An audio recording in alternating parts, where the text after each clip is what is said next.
عليكم ورحمة الله وبركاته. إن الحمد لله نحمده ونستعينه ونستغفره ونعوذ بالله من شرور أنفسنا وسيئات أعمالنا. من يهده الله فلا مضل له ومن يضلله فلا هادي له.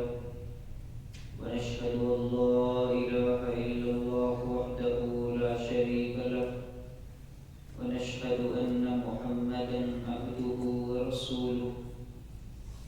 من يطع الله ورسوله فقد رشد واهتدى ومن يعص الله ورسوله فقد ضل وغوى. أما بعد فإن أصدق الكلام كلام الله وخير الهدي هدي محمد صلى الله عليه وسلم. شر الأمور محدثاتها وكل محدثة بدعة وكل بدعة ضلالة وكل ضلالة في النار. أعوذ بالله من الشيطان الرجيم. بسم الله الرحمن الرحيم. هو الله الذي لا إله إلا هو الملك القدوس السلام المؤمن المهيمن العزيز الجبار المتكبر. سبحان الله عما يشركون. اللہ رب العزت کے انتہائی پاکیزہ، مؤثر اور مکرم ناموں کا سلسلہ جاری ہے، لیکن آگے رمضان آنے والا ہے تو اس سلسلے کو اس خطبہ جمعۃ المبارک کے بعد تھوڑا سا وقفہ دیں گے، اور رمضان کے حوالے سے ایک مسلمان کی ذمہ داری کیا ہے اس پر کچھ نصیحتی تربیتی باتیں ہوں گی۔ آج اللہ رب العزت کے ایک بڑے ہی کریم نام کا تذکرہ آپ کے سامنے کرنا ہے، جس کو ایک درد دل رکھنے والا انسان سنتا ہے تو دہل جاتا ہے، خوف کھانے لگتا ہے اور اپنی آخرت کی فکر کرنے لگتا ہے۔ وہ ہے الکبیر، اور الکبیر سے ملتا جلتا المتکبر۔ الکبیر کون ہے؟ کائنات میں سب سے بڑا، جس سے بڑھ کر عظمت کے لحاظ سے، مقام و مرتبے کے لحاظ سے، عزت کے لحاظ سے، ہر ایک اینگل سے اگر دیکھا جائے وہ سب سے بڑا نظر آئے، اسے الکبیر کہتے ہیں۔ اور المتکبر بڑائی کی بڑائی یکتائی اسی ذات کے لیے۔ دنیا کا کوئی انسان، جتنی بھی مخلوقات ہیں، ان مخلوقات میں سے کوئی بھی ہستی اپنی ذات کے لیے المتکبر کا لفظ پسند نہیں کرتی۔ ہم اگر باتوں باتوں میں کسی کو کہتے ہیں کہ تو متکبر انسان ہے، وہ ناپسند کرتا ہے کہ نہیں میں متکبر نہیں ہوں۔ وہ کوئی بھی ہو، چھوٹا ہو، بڑا ہو، امیر ہو، غریب ہو، اپنی ذات کے لیے یہ لفظ پسند نہیں کرتا، یہ نام پسند نہیں کرتا۔ لیکن یہ نام فقط اللہ رب العزت کا خاصہ ہے، یہ اسی کو جچتا ہے۔ ہمارے ہاں ایک محاورہ بولا جاتا ہے، جسی کا کام اسی کو ساجے۔ المتکبر کی صفت اور نام انسان کو سجتا ہی نہیں، اس لیے کیونکہ انسان کے پاس ذاتی کوئی بھی چیز نہیں ہے، اور المتکبر اس ذات کو کہتے ہیں جس کی کوئی بھی چیز عطا کی ہوئی نہ ہو۔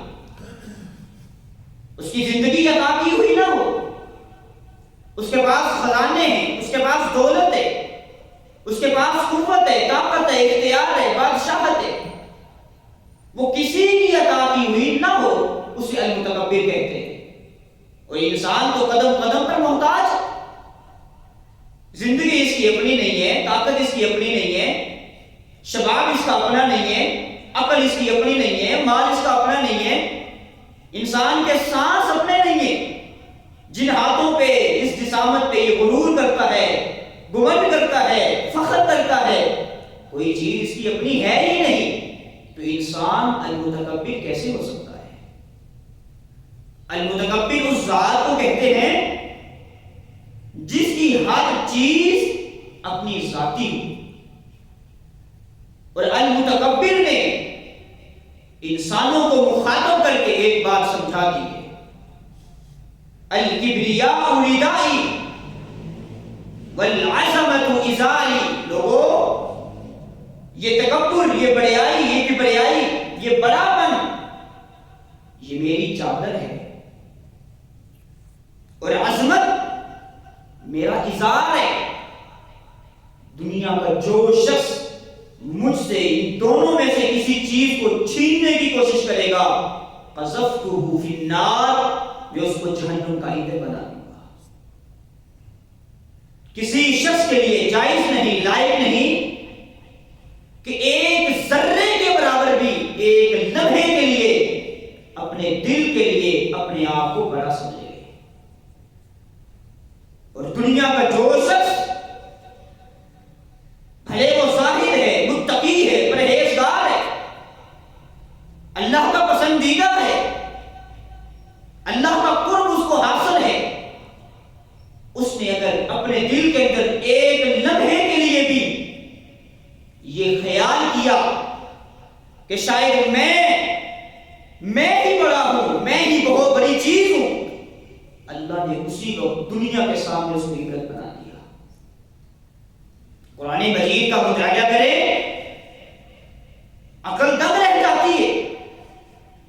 اللہ فرماتا ہے ثم وَلَقَدْ خَلَقْنَاكُمْ ثُمَّ صَوَّرْنَاكُمْ ثُمَّ قُلْنَا لِلْمَلَائِكَةِ اسْجُدُوا لِآدَمَ فَسَجَدُوا إِلَّا إِبْلِيسَ۔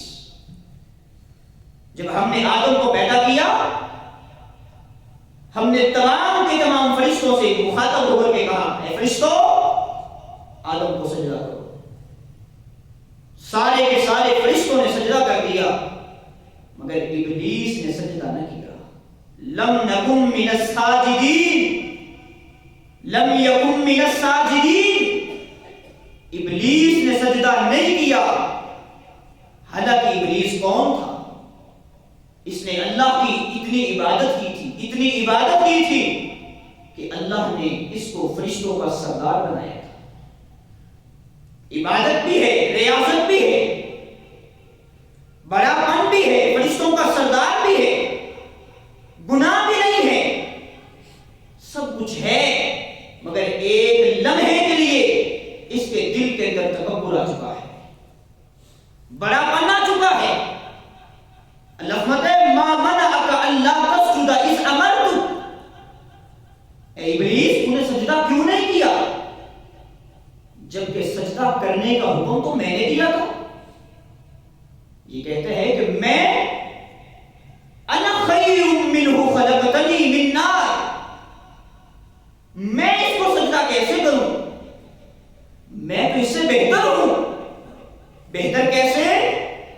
تو نے مجھے آگ سے پیدا کیا ہے، وَخَلَقْتَهُ مِن طِينٍ، اور تو نے اسے مٹی سے پیدا کیا ہے۔ ایک آگ کا مٹی سے کیا مقابلہ؟ مٹی آگ کے سامنے کیا حیثیت رکھتی ہے؟ میں اس کو سجدہ کیسے کروں؟ ایک لمحے کے لیے اس کے دل کے اندر بڑیائی آئی، کبریائی آئی، تکبر آیا، فخر آیا، گھمنڈ آیا، انا آ گئی۔ اللہ نے اسی وقت زندگی بھر کی نیکیوں کو برباد کر کے اس کو ذلیل کر دیا، قیامت تک اس کو دھتکارا ہوا قرار دے دیا۔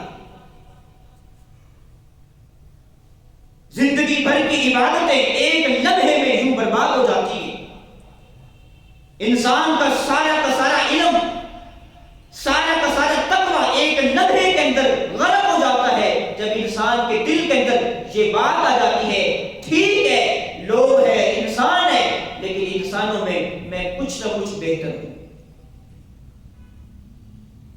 ذرا اللہ کی کتاب کا انسان مطالعہ کرے ایسے ایسے لوگوں کا تذکرہ ملتا ہے انسان کا دل دہل جاتا ہے. فرعون کو اللہ نے برباد کیوں کیا؟ حالانکہ ہر ایک نعمت موجود ہے، کوٹھیے ہیں، محلات ہیں، باغات ہیں، نہریں ہیں، دنیا کی ہر ایک سہولت اس کے پاس ہے. اس بدبخت کی 700 سال زندگی ہے لیکن اس کی زندگی میں ایک بار بھی اس کو سر درد نہیں ہوا تھا. صحت بھی ہے، شباب ہے، طاقت ہے، قوت ہے، نوکر چاکر ہیں، لوگ احترام کرتے ہیں، اس کے پاس آتے ہیں مانگنے کے لیے. جب اس کو ساری کی ساری سہولتیں ملی پھر انسان کو جب تھوڑا سا غصہ آتا ہے پھر وہ اپنی اوقات بھولنے لگتا ہے. اپنی اوقات بھول بیٹھا. اس نے بھی انا کا کہا تھا انا ربکم الاعلی، میں ہی رب ہوں، قانون میرا چلے گا، اختیار میرا ہوگا، فیصلہ میرا چلے گا. اب سارے کے سارے اصول ضوابط یہ میرے ہاتھوں سے مقرر کیے جائیں گے. جب اس نے انا کا لفظ بولا اللہ نے پوری دنیا کے سامنے عبرت بنا دیا. فَالْيَوْمَ نُنَجِّيكَ بِبَدَنِكَ لِتَكُونَ لِمَنْ خَلْفَكَ آیَةً. اب جا قیامت تک آنے والی ہر ایک نسل، ہر ایک فرد تیری شکل کو دیکھے گا، تجھ سے عبرت حاصل کرے گا. اللہ نے نمرود کو برباد کیوں کیا؟ اس نے بھی تو یہی بولا تھا انا احیی و امیت، میں زندہ بھی کرتا ہوں، میں مارتا بھی ہوں. جب تھوڑا سا غرور آیا، تکبر آیا کہ لوگ میرے پاس مانگنے کے لیے آتے ہیں، ابراہیم میرے پاس آیا ہوا ہے اللہ لینے کے لیے، میں اس کی اتباع کروں، میں اس کے سامنے اپنا تخت انڈیل دوں، اپنی انا، اپنا تکبر، اپنی ساری دولت اس کے قدموں میں ڈھیر کر دوں. اس کے دل کے اندر غرور آیا. اللہ نے دنیا کے سامنے اس پوری زمین کے بادشاہ کو ہلاک کر کے ایک سبق سمجھایا. پہلا ہے ہلاک کیسے کیا؟ صرف ایک مچھر اس کے ناک کے سوراخ میں سے اس کے دماغ تک پہنچا تھا. ایک مچھر، حالانکہ اللہ اس کو آسمان سے پتھروں کی بارش برسا کر ہلاک کر سکتا تھا، اللہ نے نہیں کیا. اس کو پانی کے اندر غرق کر کے برباد کر سکتا تھا، نہیں کیا. زمین پھاڑ کے اس کو غرق کر سکتا تھا لیکن نہیں کیا. ایک مچھر سے کیوں مروایا؟ تاکہ قیامت تک آنے والا ہر ایک شخص اس سے عبرت حاصل کرے. ہم نے نمرود جو پوری کائنات کا، پوری زمین کا بادشاہ تھا، اس کو ایک مچھر سے ہلاک کروایا. جو ایک مچھر سے اپنے آپ کو بچا نہ سکے وہ متکبر نہیں ہو سکتا. دنیا کا جو شخص بڑا بننے کی کوشش کرے گا نمرود کی طرح، میں اس کو تباہ و برباد کر دوں گا. قارون برباد کیوں ہوا تھا؟ ان قارون کان من قوم موسیٰ فبغى علیہم وآتیناہ من الکنوز ما ان مفاتحہ لتنوء بالعصبۃ اولي القوہ. اللہ نے اتنا مال دیا، خزانے بھر چکے ہیں، لوگ اس کے پاس لینے بنوا کے آتے ہیں مانگنے کے لیے، لوگوں کو دیتا ہے. جب لوگ یہ کہتے کہ غرور نہ کیا کر، فخر نہ کیا کر اس مال پر، یہ مال تو اس مالک کی عطا ہے. اس نے کہا کون سا مالک؟ یہ کس مالک کی بات کرتے ہو؟ یہ تو میرے ہاتھوں کی کمائی ہے، یہ تو میری عقل ہے، میرا ہنر ہے، میرا تجربہ ہے، یہ تو میں نے اپنی فہم و فراست کی بنیاد پر کمایا ہے. جب اس نے یہ بات کہی اللہ فرماتا فخسفنا به وبداره الارض، ہم نے اس کو دنیا کے اندر عبرت یوں بنایا، زمین کے اندر دھنسا دیا۔ تھوڑے لمحے کے لیے دل کے اندر بات آئی کہ شاید میں بڑا ہوں، اختیار میرا ہی ہے، لوگ احترام کرتے ہیں، عہدے تو میرے پاس ہیں، میرے اندر لوگ کام کرتے ہیں، لوگ میرے حکم کو آخری فیصلہ سمجھتے ہیں، شاید میں بڑا ہوں، میں لوگوں کا حق چھینوں، لوگوں کی مجبوریوں سے نجائز فائدہ اٹھاؤں، ان کی غربت کا تماشا بناؤں، مجھ سے کوئی پوچھنے والا نہیں۔ ایک لمحے کے لیے قارون کو، نمرود کو، فرعون کو، ابلیس کو اپنے ذہن کے اندر بٹھا لے۔ آپ نے قوم عاد کا تذکرہ سنا ہے۔ قوم عاد کون تھی؟ اللہ کی جتنی مخلوقات ہیں، تمام کی تمام مخلوقات میں احسن مخلوق کون سی ہے؟ انسان ہے۔ اور انسانوں میں سب سے زیادہ طاقتور اللہ نے کسی مخلوق کو، کسی قوم کو بنایا تھا تو وہ قوم عاد تھی۔ ان سے پہلے نہ ان کے بعد اتنی طاقتور دنیا کے اندر کوئی قوم نہیں ہے۔ یہ کیا کہتے ہیں؟ وَأَمَّا عَادٌ فَاسْتَكْبَرُوا فِي الْأَرْضِ بِغَيْرِ الْحَقِّ۔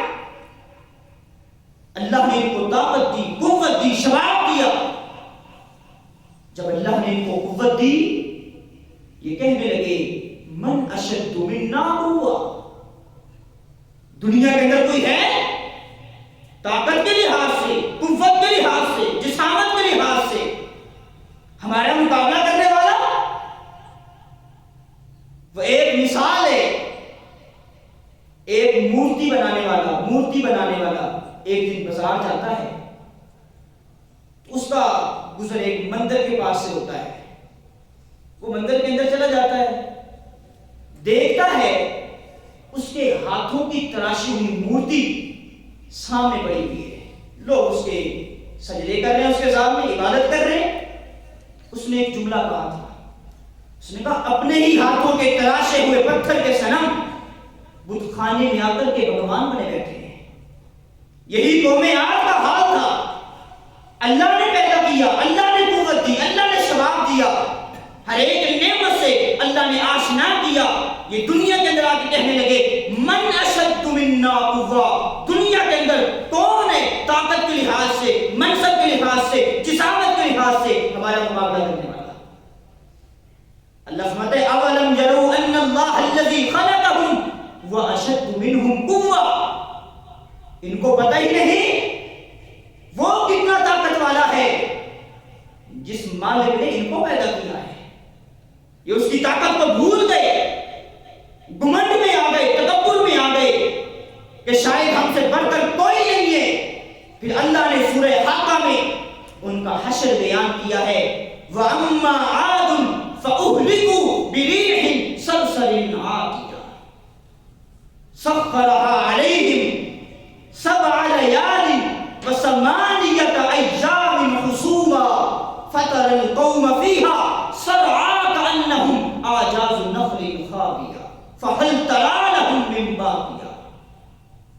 ہم نے ہوا بھیجی، جب انہوں نے غرور کرنے میں اخیر کی، اپنے آپ کو بڑا سمجھا، ہم نے ہلاک اس طرح کیا، تندو تیز ہلاک کرنے والی سرکش ہم نے ہوا بھیجی۔ وہ 7 دن 7 راتیں 8 دن وہ ہوا رہی، لیکن اس ہوا کے بعد دنیا کے سب سے طاقتور لوگ ایسے گرے پڑے تھے جیسے کھجوروں کے تنوں کو کاٹ کر ان کو زمین پر بچھایا جائے۔ ان کو کوئی پوچھنے والا نہیں تھا۔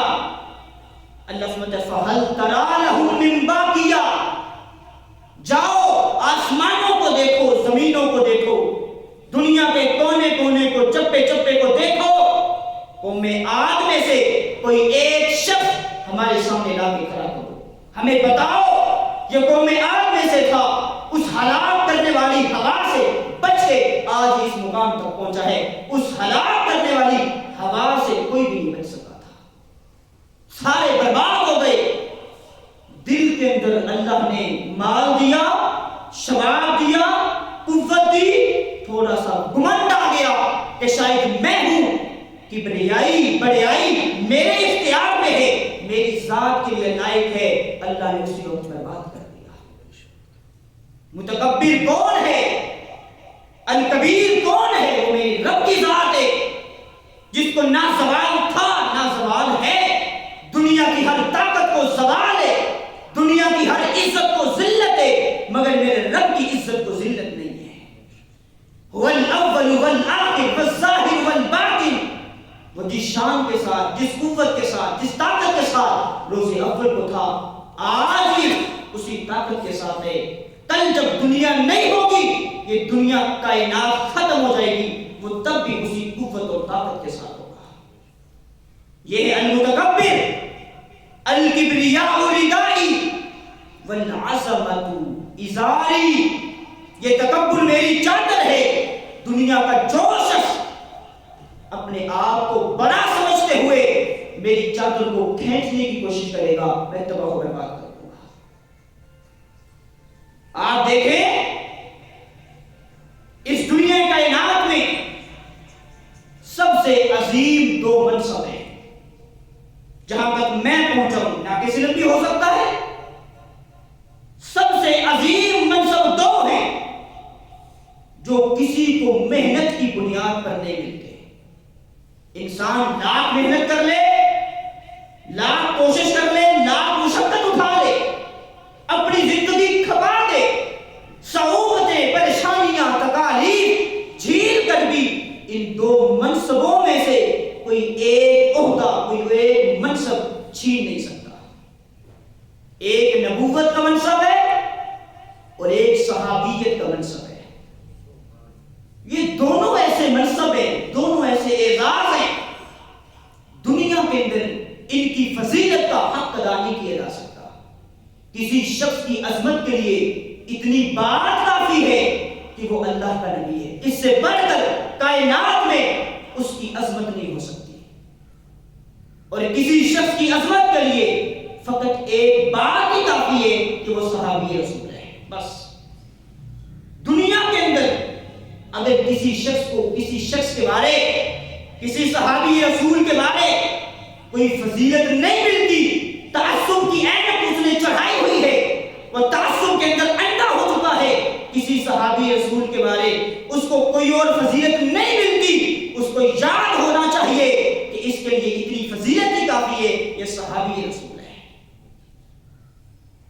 اس کے بعد دنیا کے اندر جتنے منصب ہیں، جتنے عہدے ہیں، جتنے مقام ہیں، ان مقاموں کا مرتبہ ان دونوں مرتبوں سے زیادہ نہیں ہے۔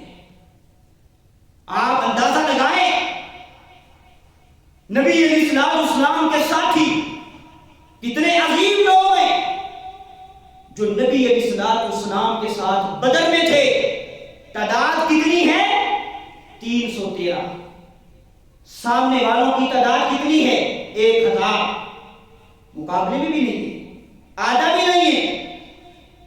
تیسرا حصہ 313 مقابلے میں 1000، اللہ نے مشرکین مکہ کو تباہ و برباد کر دیا، دنیا کے سامنے رسوا کر دیا۔ مسلمان عزت کے ساتھ جی رہے ہیں۔ غزوہ احد ہوئی، مسلمانوں کی تعداد 1000 ہے، مشرکین مکہ کی تعداد 3000 ہے۔ مقابلہ پھر بھی نہیں، پھر بھی تیسرا حصہ، لیکن اللہ نے پھر بھی مسلمانوں کو فتح عطا کی۔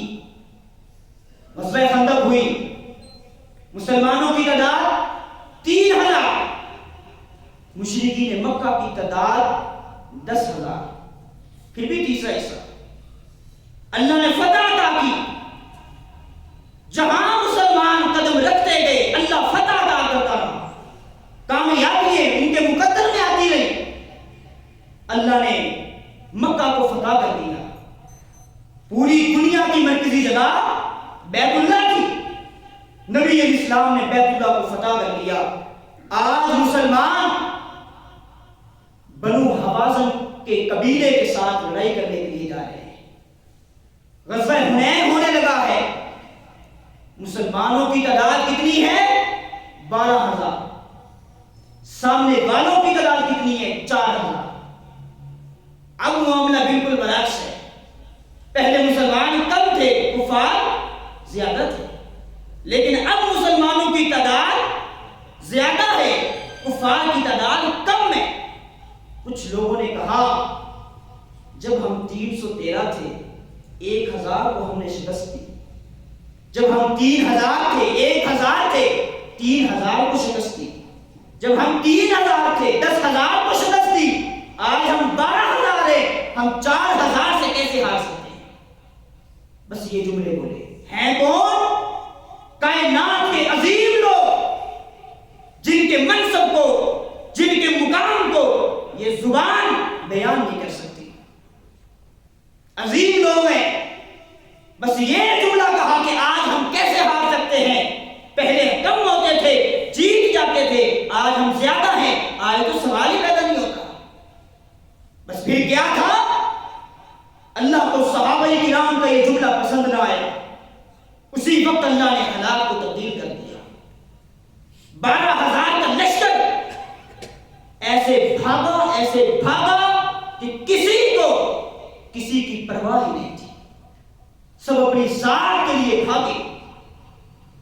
4000 نے ایسا حملہ کیا، نبی علیہ السلام قربان جائیں، یہ کیسا بہادر نبی تھا۔ نبی علیہ السلام نے تلوار ہاتھ میں پکڑی اور میدان میں اترے۔ نبی علیہ السلام نے فرمایا انا النبی لا کذب انا ابن عبد المطلب، میں اللہ کا نبی ہوں، اس بات میں کوئی جھوٹ نہیں ہے، میں عبد المطلب کا بیٹا ہوں، اس بات میں کوئی جھوٹ نہیں ہے۔ نبی علیہ السلام نے سیدنا عباس کو کہا عباس مسلمانوں کو آواز لگاؤ۔ سیدنا عباس نے مسلمانوں کو آواز لگائی۔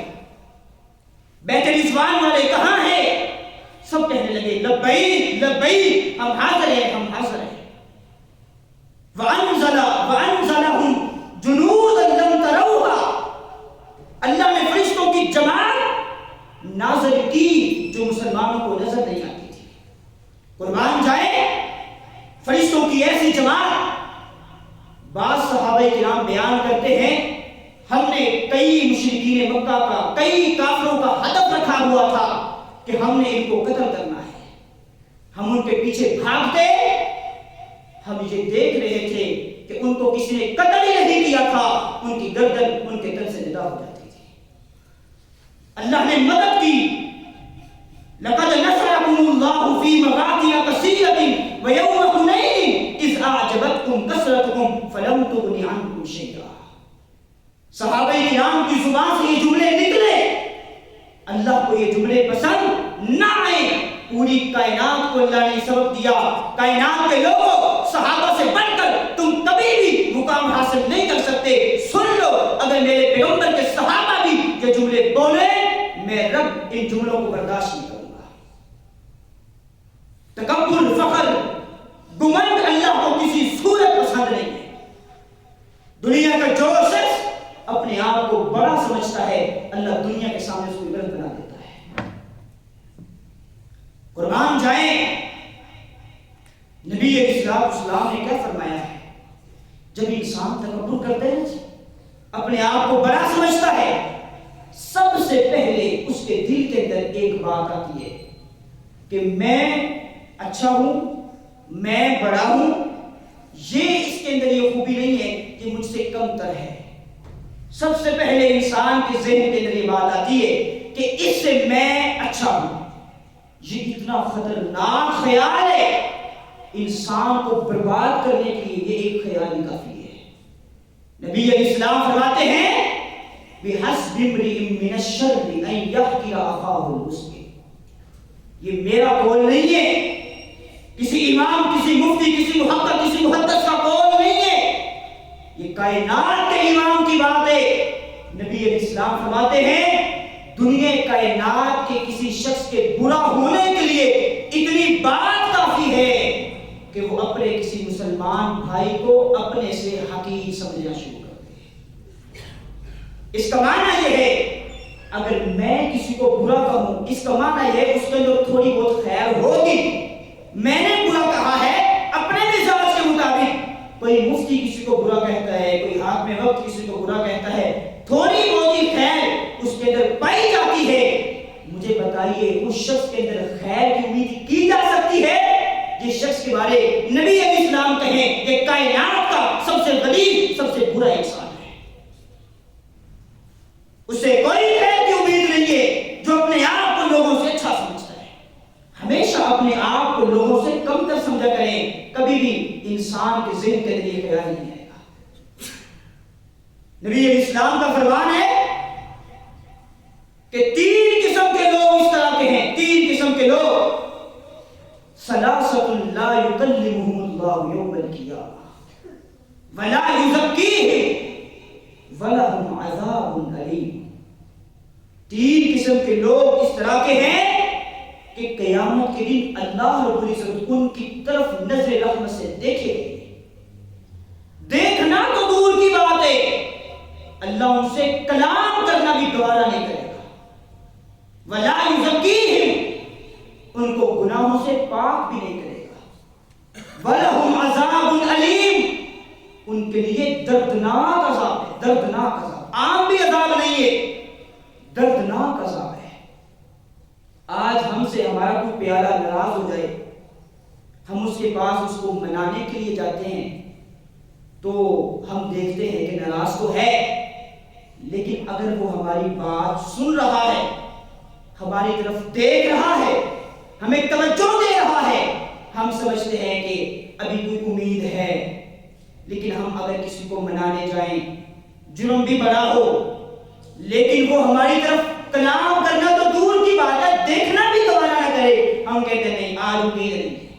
یہی معاملہ ہے، یہی معاملہ ہے۔ قیامت کے دن ہر شخص اپنے آپ کو بچانے کے چکر میں ہوگا۔ اولاد، والدین، بیوی بچے، بہن بھائی، دنیا کی کوئی چیز انسان کو فائدہ نہیں دے گی۔ ایک ہی جملہ زبان سے ہے، رب نفسی رب نفسی، اے اللہ آج میری فکر کر لے، آج مجھے بچا لے، آج میں تکلیف میں ہوں مجھے بچا لے۔ ہر شخص یہ جملے کہے گا، لیکن 3 قسم کے لوگوں کے سوا ہر شخص کو معاف بھی کر دیا جائے گا، ہر شخص کو اللہ گفتگو کا موقع بھی دے گا، جنت میں جانے کا موقع بھی دے گا، لیکن یہ 3 قسم کے لوگ اس طرح کے ہیں، نہ ان سے اللہ کلام کرے گا، نہ نظر رحمت سے دیکھے گا، نہ ان کو معاف کرے گا، اور ان کے لیے دردناک عذاب ہوگا۔ سب سے پہلا تو المنان، باتوں باتوں میں جذبات میں آتا ہے، اور جذبات میں آ کر کے دوسرے کو یہ بات کہتا ہے آج تو میرے سامنے کھڑا ہے، تو میرے سامنے آ گیا، جبکہ تو وہ ہے کہ کسی وقت تیرے پاس کچھ نہیں تھا، میں نے تجھ پہ یہ احسان کیا تھا۔ آج ہم باتوں باتوں میں یہ بات نہیں کہتے کہ تیرے پاس تو کچھ نہیں تھا، اس وقت کو یاد کر جب تو میرے پاس اس حالت میں آیا تھا مجھ سے بھیک مانگنے کے لیے، میں نے تیرے ساتھ ہمدردی کرتے ہوئے تیری مدد کی تھی، آج تو میرے خلاف کھڑا ہو گئے۔ یہ جملہ اللہ کو اتنا ناپسند ہے۔ انسان جب یہ جملہ بولتا ہے تکبر کے طرح کے بولتا ہے، اپنے آپ کو بڑا سمجھتے ہوئے بولتا ہے کہ شاید میں بڑا ہوں۔ جب انسان یہ جملہ بولتا ہے اللہ اتنا ناراض ہوتا ہے کہ قیامت کے دن نہ اللہ کلام کرے گا، نہ دیکھے گا، نہ معاف کرے گا، اور جہنم کا اس کو ادھر بنائے گا۔ اور دوسرا کون ہے؟ المسبل، اپنی شلوار کو، اپنی تہبند کو اپنے ٹخنوں سے نیچے رکھتا ہے۔ آج شریعت کا استہزاء کیسے ہوتا ہے؟ شریعت کا مردوں کو حکم ہے کہ مرد حضرات اپنے ٹخنوں کو ننگا کر کے رکھیں، اور مردوں کی شلوار نیچے چلی جا رہی ہے، حتیٰ کہ ٹخنے ڈھٹے جا چکے ہیں، ان کی شلوار، ان کا تہبند زمین سے گھسیٹتا ہوا آتا ہے۔ عورتوں کے لیے شریعت کا حکم ہے ان کے ٹخنے ڈھکے ہونے چاہیے، لیکن آج عورتوں کی شلوار دن بدن اوپر آ رہی ہے، ٹخنے بالکل ننگے ہیں۔ یہ شریعت کا کس قدر استہزاء ہے۔ اور اگر کوئی اللہ کا بندہ، درد دل رکھنے والا، شریعت کی تھوڑی سی طرف رکھنے والا اپنی شلوار کو ٹخنوں سے اوپر رکھتا ہے تو دوسرا اس کو کہتا ہے لگ رہا ہے تیرے کو نا پیسے تھوڑے سی تو تم کپڑا تھوڑا لے۔ اللہ کے بندو، شریعت کا اس قدر استہزاء، اس قدر مذاق، اس قدر آپ نے شریعت کو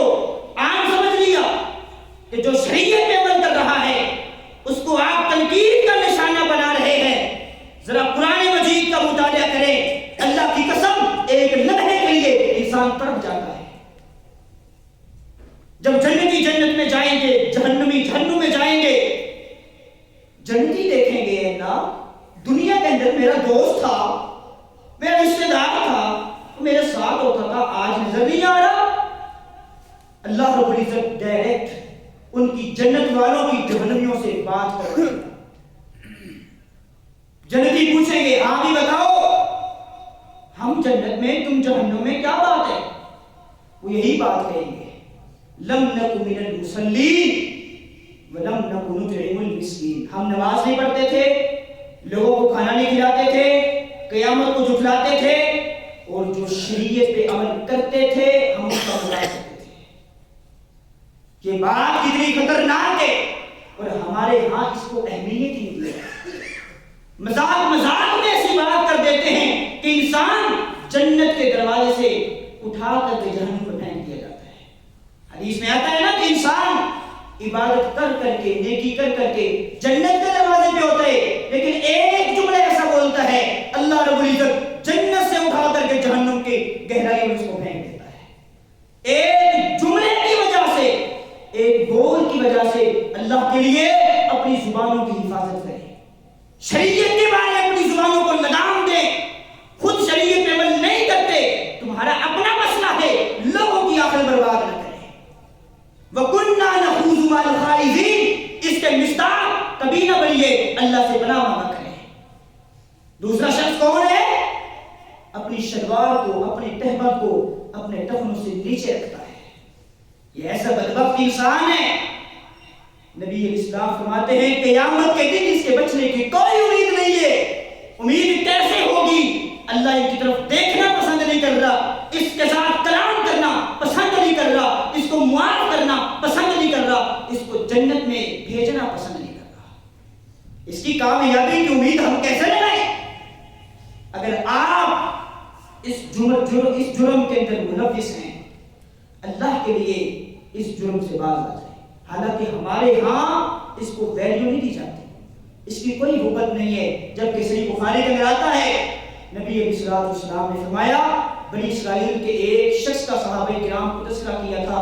نبی علیہ السلام فرماتے ہیں کہ ایک شخص اس کیفیت کے اندر جا رہا تھا کہ اس کی شلوار، اس کا تہبند ٹخنوں سے نیچے تھا.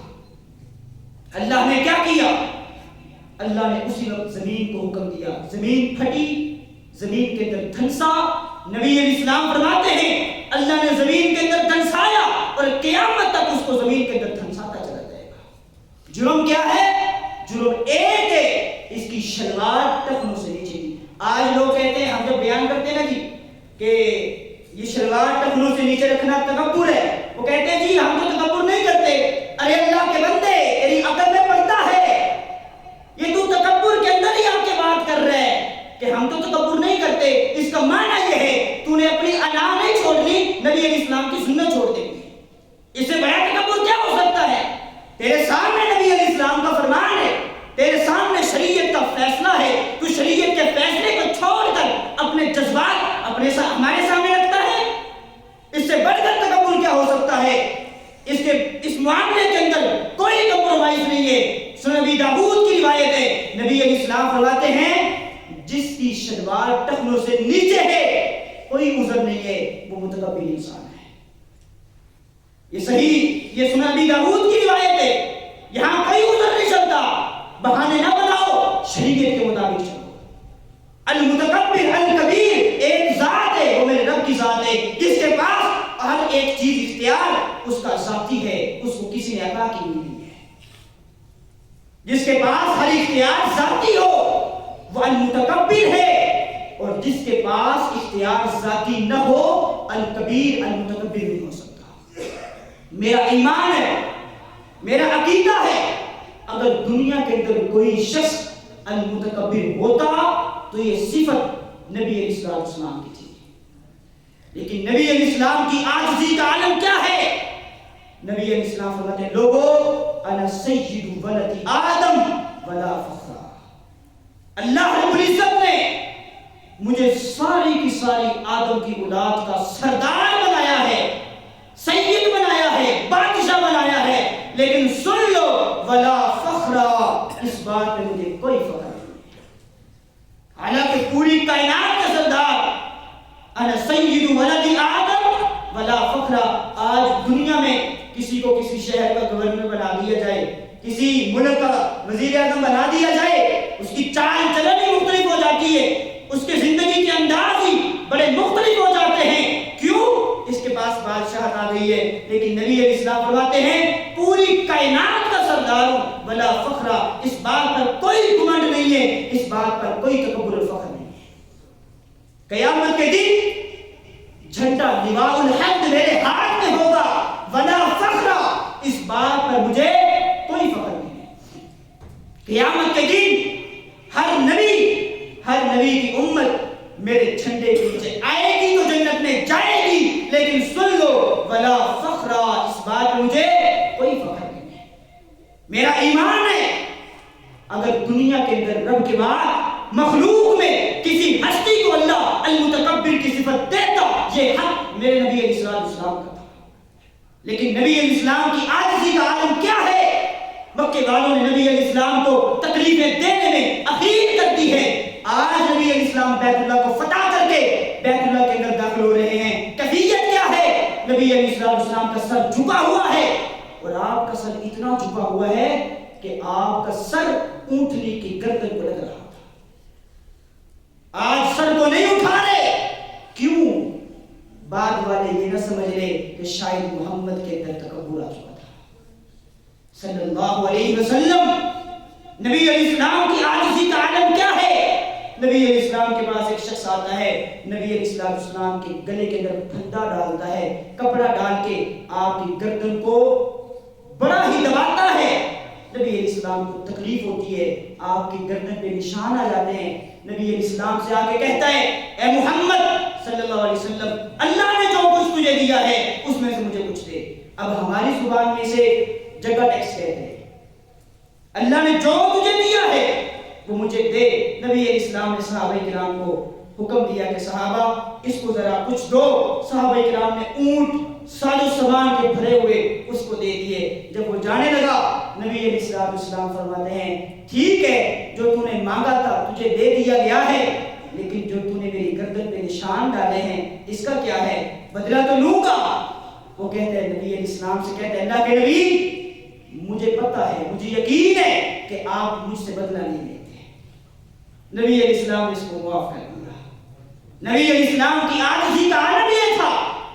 آج ہم نبی علیہ السلام کے امتی ہو کر کے بس ایک بات ہم نے اپنی زبانوں پہ رٹائی ہوئی ہے، جو تکلیف دیتا ہے ہم کہتے ہیں اینٹ کا جواب پتھر سے دیا جائے گا۔ ہمارے حدود کے اندر آ کے ہمیں چیلنج کرنے والا ہوتا کون ہے؟ ہماری حدود سے باہر نہیں جائے گا۔